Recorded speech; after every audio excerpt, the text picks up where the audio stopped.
नहीं जी, आप ही लोग बताइए। हमको तो लग रहा है ये कि कब तक आम इंसान से कहने का मतलब ये है कब तक गरीब गुरबे मरते रहेंगे, कहना मुश्किल है। आप लोग को जानकारी है ही, कल की ही बात है। रेलवे की भयंकर लापरवाही से कुचल कर अभी तक जो है 18 लोग की मृत्यु हो गई है, मतलब 18 लोग मर गया है। इसमें सरकार के ओर से कोई एक्शन नहीं, मतलब रेलवे बोर्ड की ओर से कोई एक्शन नहीं, मतलब रेलवे बोर्ड के अध्यक्ष की बात करें तो उसका तीसरे ट्वीट होता है, समझ रहे हैं ना। यूं कह लीजिए कि दिल्ली जैसे अमुक शहरों में अगर इस तरह की हादसा होती है तो ये शर्म करने की बात है। और बात कर लीजिए तो ये रेलवे स्टेशन से प्रधानमंत्री आवास सिर्फ बाय सिर्फ 5 किलोमीटर पे ही है, लेकिन सरकार ने कोई एक्शन क्विक नहीं लिया, समझ रहे हैं ना। तो इसमें थोड़ा सा गलती हम लोग भी करते हैं। आप लोग जान लीजिए कि हम लोग धर्म में इतना ज्यादा डूब गए हैं ना, धर्म में हम लोग इतना ज्यादा डूब गए हैं। हालांकि धर्म में डूबना भी चाहिए। दूसरी बात, हम लोग गलती क्या करते हैं, आस्था को ही सब कुछ मान लेते हैं। आस्था हम लोग की दिल में होनी चाहिए। इससे पूर्व कुंभ में क्या हुआ है जान ही रहे सब, ये किसी से छिपी हुई बात नहीं है।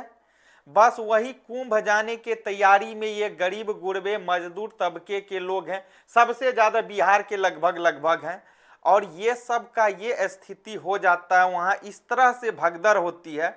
बताया ये जा रहा है, 100% तो सियोरिटी हम नहीं बता सकते हैं, लेकिन न्यूज के आधार से जानकारी हमें भी ये है कि बताया जा रहा है कि 1 घंटा में लगभग दिल्ली में इस रेलवे स्टेशन पे जो टिकट काटा जा रहा था, समथिंग 1500 के आसपास 1 घंटा में टिकट कटता था। जब देख लिया टिकट कटने वाले या वहां के जो प्रशासन होते हैं, रेलवे पुलिस जो होते हैं, वो कहाँ गायब थे कोई पता ही नहीं। जब 1 घंटा में 1500 टिकट समथिंग काटा जा रहा है तो इससे अनुमान लगाइए कि भीड़ कितना ज्यादा होगी। कम से कम आप सब कुछ को देख रहे थे तो आपके नजर में था वहां जो कानून प्रक्रिया होती है, सरकार की जो प्रोटोकॉल है वो रहना चाहिए। इस जगह तो बोर्ड फेल है, ये है रेलवे बोर्ड। साथ ही साथ अपना समझ लीजिए प्रधानमंत्री साहब कहाँ सो गए कोई पता नहीं, उसका प्रोटोकॉल कितना टॉप है समझ रहे हैं। हालांकि होना भी चाहिए, देश के अमुक सबसे शीर्ष लीडर जो होते हैं प्रधानमंत्री होते हैं, लेकिन आम जनता के लिए, आम जनता का जान क्या है, आम जनता का प्राण क्या है, इस चीज की किसी को कोई लेना देना नहीं। जनता यूं मरते रहे, आम पब्लिक ऐसे मरते रहे, नेता अपना रोटी सेकते रहे, समझ रहे हैं ना। लेकिन हम लोग कहीं ना कहीं गलती हम लोग भी करते हैं। ऐसे ऐसे लीडर को अगर चुनेंगे तो बस यही होगा ही। इसलिए आप लोग से एक विनती है कि आप लोग प्लीज अपना जान बचाइए, अपने जान की रक्षा कीजिए।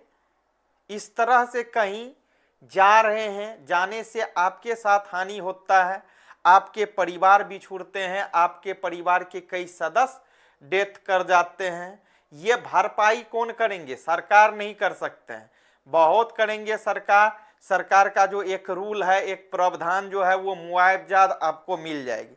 लेकिन वो मुआवजा मिलने से आपको या आपका घर तो नहीं चल जाएगा, जिंदगी भर नहीं चलेगा, लेकिन आपका अरमान जो था, आपके जो सबसे बच्चे होने वाले थे, जो अच्छे बच्चे कुछ करने वाले थे, वो डेथ कर जाते हैं, या किसी का माँ पिता भी छूट जाते हैं, वो बच्चे अनाथ हो जाते हैं।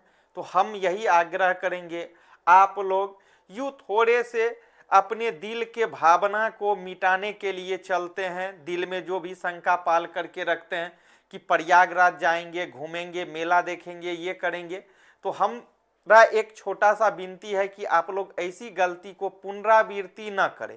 आए दिन हर कोई वीडियो देखता है, हर कोई अपना सब कुछ, लेकिन बार बार आदमी गलत कर रहा। सरकार 100% दोषी है ही इसमें, लेकिन सरकार को कहने से पहले हम ना सोचेंगे। कोई एक बार फर्स्ट बार की तो ये घटना नहीं है कि पहली बार ऐसी घटना घटित हो रही है।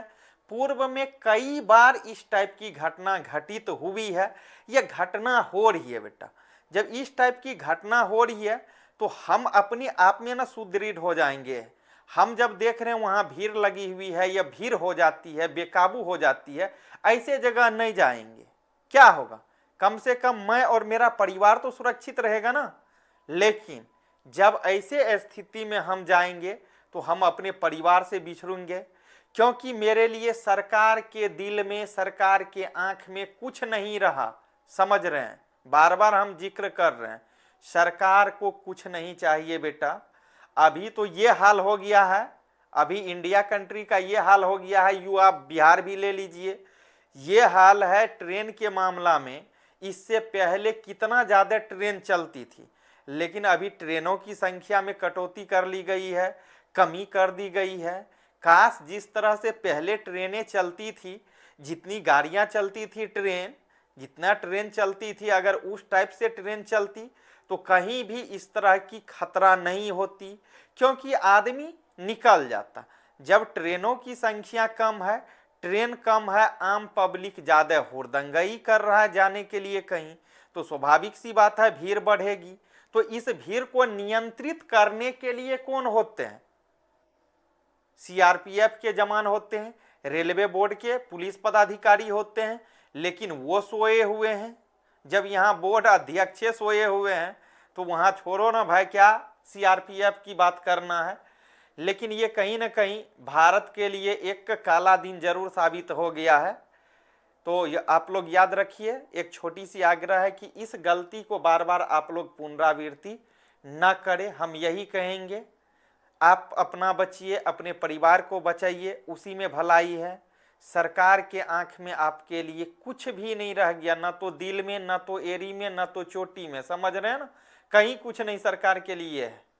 तो इसलिए आप अपने आप पे ध्यान दीजिए, अपने आप को पहचानिए और सरकार को छोड़िए। आपसे बढ़ के आप लोग को बार बार बोलते हैं, आम विद्यार्थी को भी हम बार बार बोलते हैं लाइव के भी माध्यम से, कि आपसे बढ़ के आपके परिवार के लिए कोई नहीं हो सकता है, या आपके लिए आपके मम्मी पापा भाई बहन से बड़ा कोई नहीं हो सकता है संसार में। लेकिन बार बार आप लोग गलती करते हैं। सूचना मिलता है, कहीं से फोन आता है, सर हमारे मम्मी डेथ कर गई, ये हो गया उनके साथ। कैसे गलत जगह जाएंगे गलत चीज के लिए, तो ऐसे ही होगा। ऐसे एगो बाबा, अब एगो बाबा ट्रोल करेंगे, कौन बाबा? बागेश्वर बाबा है। हमको तो लगता है कि वो बागेश्वर बाबा इस पे भी कमेंट अपना उछालेंगे, अपना पंक्ति रखेंगे, अपना कटाक्ष, कहेंगे दिल्ली में, दिल्ली रेलवे स्टेशन पे जो भगदड़ हुई या हादसा हुई या मृत्यु हुई, वो सबको मोक्ष मिलेगा। क्या मिलेगा? मोक्ष की प्राप्ति होगी, स्वर्ग मिलेगी। वाह रे बाबा वाह, आप हो कि समझ रहे हैं।